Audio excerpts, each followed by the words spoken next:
Plot कम से कम जिनकी rate होती है 17,000 रुपये, 20,000 रुपये, 28,000 रुपये रेट, 28 लाख रुपए का प्लॉट लेते हैं, यहाँ पर 6 लाख रुपए में हम 100 गज का प्लॉट दे रहे हैं। कंपेयर करूँ ना, ये तो कंपेयर करके ठीक है। दूसरी चीज ये है कि आपने क्लाइंट को कई बेनिफिट्स, क्लाइंट क्या चाहता है कि मेरे को क्या एडवांटेज मिल रहे हैं, एडवांटेज हम उसको बता नहीं पाते हैं। एक्चुअली हमें प्लॉट बेचना नहीं है, यहाँ पे क्लाइंट को सामने हमारी एडवांटेज बता देनी है कि हमारे प्लॉट में ये विशेषताएं हैं, आपको लेना है नहीं लेना है ये आपका फैसला है। आप किसी को फोर्स मत कीजिए, फोर्स करके यदि प्लॉट बेच सकते हो तो बेच के दिखा लीजिए कितने प्लॉट बेच सकते हो, नहीं बेच सकते। दोस्तों सबसे बड़ी मेन चीज यही है कि हम जिस फ्लेक्सिबल रेट में, फ्लेक्सिबल मोड में जो प्लॉट बेच रहे हैं 40% पे आपको रजिस्ट्री दे रहे हैं। नया प्रोजेक्ट जो आ रहा है वो आई थिंक मुझे लग रहा है 30% पे आपको रजिस्ट्री दे देगा, जिसमें बहुत कुछ सारी चीजें होंगी। अभी उन्होंने एक बहुत बढ़िया जवाब दिया कि आप खुद बाउंड्री क्यों नहीं करवाते हैं क्लाइंट से कह करके अपना। वैसे गवर्नमेंट की एक योजना होती है कहीं पर भी कोई कॉलोनी बसे, यदि 40% यदि वहां पर यदि लोग रहने स्टार्ट कर देते हैं, अपनी बाउंड्रीज करते हैं, छोटा मोटा जो भी है झुग्गी झोपड़ी जो भी बनाना स्टार्ट करते हैं, तो सरकार का भी ध्यान जाता है कि यहाँ पर कोई बस्ती आकर के रहने लगी है और इनके लिए सारी व्यवस्थाएं चाहिए, लाइट पानी बिजली सब कुछ चाहिए। जब आपका राशन कार्ड बनेगा, आपका आधार कार्ड बनेगा वहां का एड्रेस से, तो सरकार की जिम्मेदारी ऑटोमेटिकली बन जाएगी। ये चीजें उनको बतानी जरूरी है। हम क्या है कि हमारे ऊपर कस्टमर जब हावी होकर चला जाएगा तो हम कोई जवाब नहीं दे पाएंगे। फायदा क्या है, मार्केटिंग के अंदर यही तो आर्ट होती है, ये आर्ट आपने तो सीखना है। लेकिन हम क्या करते हैं, हम अपनी जद्दोजहद में ही फंसे रहते हैं। कंपनी के लिए तो हमारे 20 सवालात होते हैं, अनेकों सवालात हो जाते हैं, लेकिन कंपनी की भी तो मजबूरियां देखिए। कंपनी को आप दे क्या रहे हो, 40% पैसा देते हो जिसमें रजिस्ट्री करा के दे रहा है आपको, ठीक है, पहले रजिस्ट्री करवा दिए, बाकी का 60% आएगा आपका कब, 2.5 साल में। ऊपर से ईएमआई टाइम से नहीं आती है, कंपनी का डेवलपमेंट कैसे होगा। कभी जवाब पूछा है, कभी अपने क्लाइंट के लिए पूछते हैं, कभी भाई अपनी ईएमआई तो कम से कम टाइम से पहुंचाओ। यहाँ पर आप दुनिया जब प्लॉट ले लेते तो दुनिया भर के सवाल पैदा किए थे आप, डेवलपमेंट कैसे करें बताओ। फिर उसमें एक बड़ी कड़वी बात कह दूं आपको मैं, 40% में भी आपको लगभग 20% कमीशन बांटा जाता है, रिवार्ड दिए जाते हैं। कंपनी क्या करेगी, खुद भी तो सोचो यार, कैलकुलेशन तो लगा सकते हैं, पढ़े लिखे लोग हैं। मैं अपने आप से भी सवाल करता हूँ, फिर बाद में मेरे सवाल अपने आप दबके रह जाते हैं। मैं इमरान साहब बैठे हुए थे पिछली मीटिंग के अंदर, तो मैं भी बहुत कुछ बोला डेवलपमेंट को लेकर के, फिर अपने मन को समझाया यार बात भी जाए, लेकिन फिर भी वो पूरा कोशिश कर रहे हैं कि ज्यादा से ज्यादा डेवलपमेंट हो। हमने अच्छे राय दिए, उनको अच्छे विचार दिए हैं और कंपनी प्रयासरत है, करेगी काम। उसमें हम सबका सहयोग बहुत जरूरी है, क्योंकि हमारी कंपनी को एक अच्छा ब्रांड बनाना है तो हमें क्या करना पड़ेगा, पूरा सहयोग देना पड़ेगा।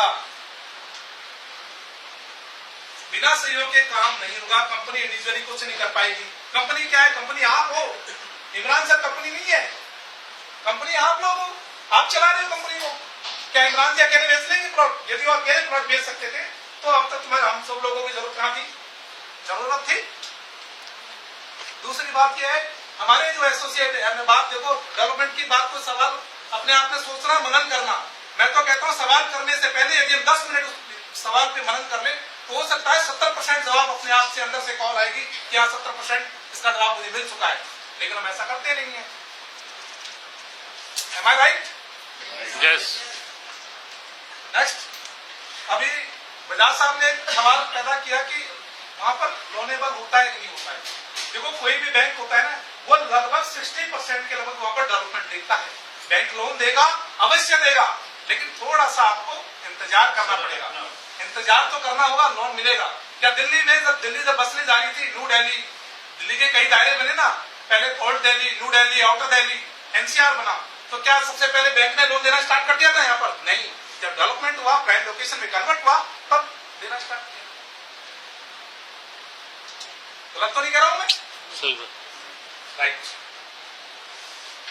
एसोसिएट्स, हमारे जो एसोसिएट्स है ना, वो मैं उनके लिए छोटी सी, मैं बड़े प्यार से और बहुत ही अच्छे तरीके से समझाना चाहूंगा कि आप पहले अपने आप को प्रिपेयर करें, अपने आप को एक उस लेवल तक बनाने की कोशिश करें। मैं डेली आप लोगों से सीखता हूँ।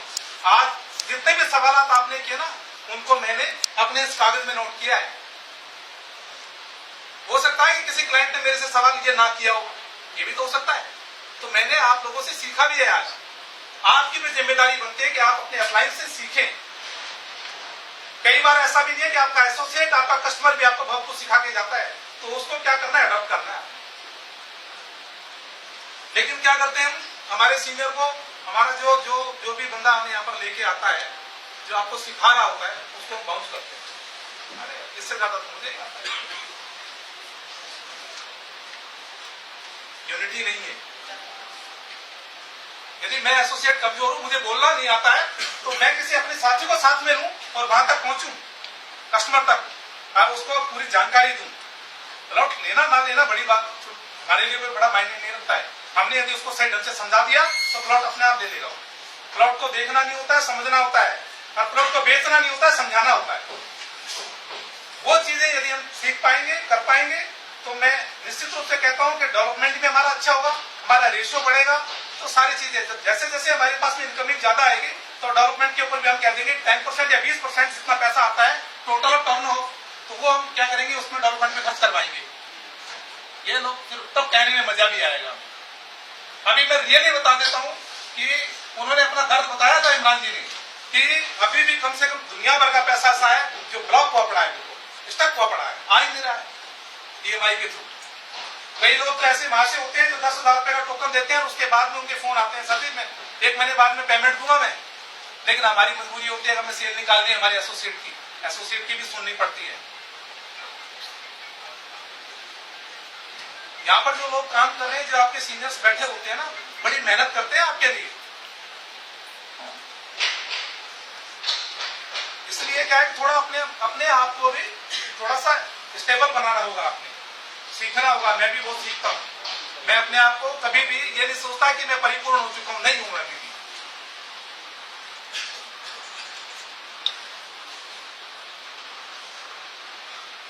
अच्छा, कोई मान लो आपको सलाह दे रहा है, राय दे रहा है, उसको बुरा मत मानो। आप भी दे सकते, इतना बुरा मान जाते हैं कई बार, हमारी ईगो हर्ट करती है। नहीं, नसीहत नरम लहजे में अच्छी लगती है। हम भी नहीं चाहते हैं आपको, बिल्कुल हम वो उस लेवल पे नहीं आना चाहते हैं जिससे आपको बुरा लगे। नसीहत नरम लहजे में अच्छी लगती है। दस्तक का मकसद दरवाजा खुलवाना होता है, तोड़ना नहीं होता है।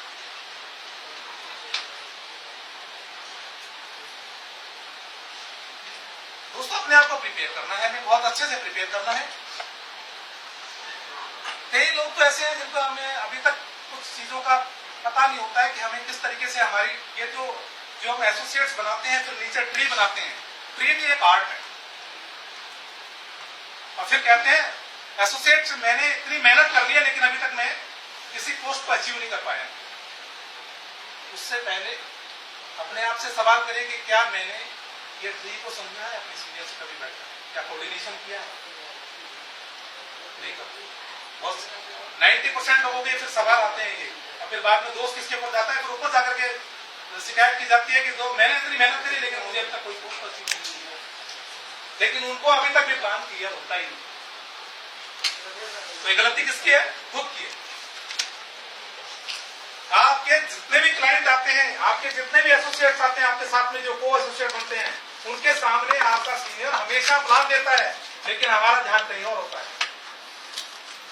और कई बार ये होता है कि आपका नीचे वाला जो एसोसिएट है वो आपको छोड़ देता है और वो आगे बढ़ जाता है। फिर शिकायत होती है, गलो जी ये कैसे हो गया? जो मेहनत करेगा वो तो फल पाएगा, ये सच्चाई है। एक दूसरे के प्रति घृणा रखना बंद कर दें। ईर्ष्या वहां रखो, एक तरह से कहते हैं कंपटीशन वहां रखो जहां पर लगे कि आपका उत्थान हो रहा हो। लड़ने झगड़ने का मत बनाओ एक दूसरे के प्रति।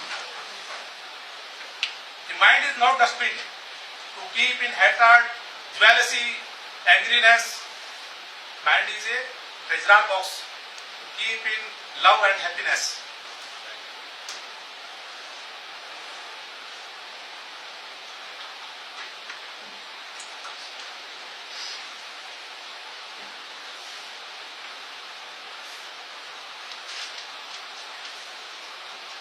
कोऑर्डिनेशन वाली बात तो जैसे कि पिछली बार एक मीटिंग हुई थी, उसके अंदर जितने भी मैनेजर्स वगैरह हैं, हम सब मिलकर के एजीएम हैं हमारे, जो सीनियर हैं हमारे, उनके साथ में मिलकर के सबसे बड़ा सहयोग आपका होना चाहिए कि हम एक दूसरे से सामंजस्य और तालमेल बैठा करके अपने काम को ज्यादा से ज्यादा बढ़ाएं और आपकी अर्निंग होगी।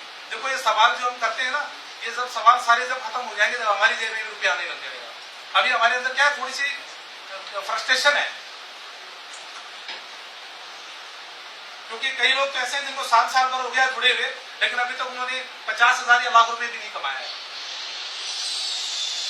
यदि शिद्दत से किसी काम को किया जाए, स्वामी विवेकानंद जी एक बात कहते थे कि जो आदमी जैसा सोचता है वैसा करता है, वो वैसा ही बन जाता है। तो क्यों नहीं, हम क्यों नहीं कर सकते? हम भी तो कर सकते हैं दोस्तों, क्यों नहीं कर सकते? अच्छा, टोकन जो हम करवाते हैं और बाद में उस क्लाइंट के ऊपर हमारा ध्यान नहीं जाता। अच्छा, मैं सबसे पहले विजिट के ऊपर ले जाता हूँ। विजिट जब हम करवाते हैं तो विजिट के लिए सबसे पहले आपका जो क्लाइंट है, यदि आप कैपेबल हो उसको सही ढंग से समझाने में, तो बेटर है, कोई दिक्कत नहीं है। यदि आपको लगता है कि आप कैपेबल नहीं हो, आप अपने सीनियर से मिलवा दें ऑफिस में ला करके, तो समझ लीजिए कि आपका 80% वर्क हो चुका है। 20% आपको साइड पे जब जाते हो, तो आप साइड पे जब जाते हैं तो घूंगे बहरे बनकर के बैठना नहीं है गाड़ी के अंदर, उसको ये समझाना है। जैसे गुड़गांव आया, गुड़गांव आते बड़ी बड़ी बिल्डिंग जब नजर आने लगे, देखो यहाँ पर क्या था पहले और आज क्या। जैसे राजीव चौक से टर्न लिया, उसके बाद में देखो ये पहले सिंगल लेन हुआ करता था, जब जयपुर से ये वाला NH8 बहुत बाद में बना है, पहले वही था 248A।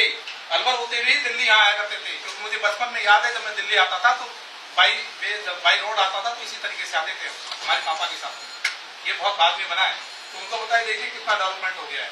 उसके बाद में जैसे जैसे आप आगे क्रॉस करते हैं, यूनिवर्सिटीज आ रही हैं, जो बड़े बड़े जो डेवलपर हैं वो बना रहे हैं, जैसे हिल टाउन है, गोदरेज नेचर है, उनके बारे में बताइए। देखिए बिल्डिंग कितने में बेच रहे हैं, एक फ्लोर 44 लाख रुपए, 45 लाख रुपए, 26 लाख रुपए। ये बताइए ना उनको, डिफरेंट बताइए ना, कंपेयर कीजिए ना, ये बताना स्टार्ट कर दीजिए। उसके बाद में यूनिवर्सिटी आ जाती है, उसके बारे में बताइए, स्कूल के बारे में बताइए। उसके बाद में गोल्ड फैक्ट्री आती है, फिर IMT आता है सबसे बड़ा, IMT HSIDC Haryana state industry development corporation के अंडर में आता है, जो कि हरियाणा चाहती है कि हम दिल्ली NCR के अंदर है, यहाँ पर ज्यादा से ज्यादा जो कंपनी दिल्ली से निकल करके या अन्य जगह से निकल करके यहाँ पर आए, अपना डेवलपमेंट करें और यहाँ पर अपने जो भी है काम करना स्टार्ट करें। तो वो 1600 एकड़ गवर्नमेंट ने खुद ने लेकर के डाली हुई जमीन, किसी प्राइवेट बंदे ने नहीं दी है। गवर्नमेंट की प्लानिंग है वहां पर कि यहाँ पर ज्यादा से ज्यादा कंपनी आएंगी और यहाँ बना करके अपना एक कमर्शियल हब बनेगा अच्छा यहाँ पर, और रोजगार की व्यवस्थाएं हो जाएंगी वहां पर। सभी लोग इस इंतजार में बैठे हैं, होगा, थोड़ा सा इंतजार करना पड़ेगा और इंतजार का फल मीठा होता है।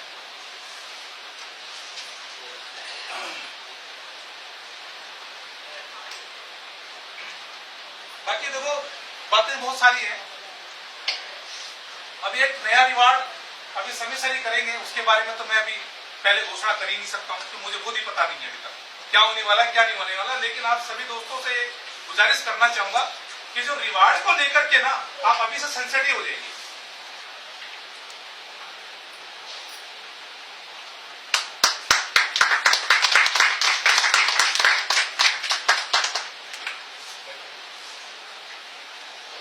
रिवार्ड को लेकर के अभी आप सेंसिटिव हो जाएंगे, तो निश्चित रूप से मैं उम्मीद करता हूं कि आने वाले टाइम में आप सभी लोग रिवार्ड अचीव करो। अभी लगभग काफी लंबा टाइम मिलेगा आपको, मैं अभी एग्जैक्टली नहीं बता सकता हूँ आपको, क्योंकि मुझे खुद पता है, लेकिन अभी थोड़ी देर में अनाउंसमेंट हो जाएगी।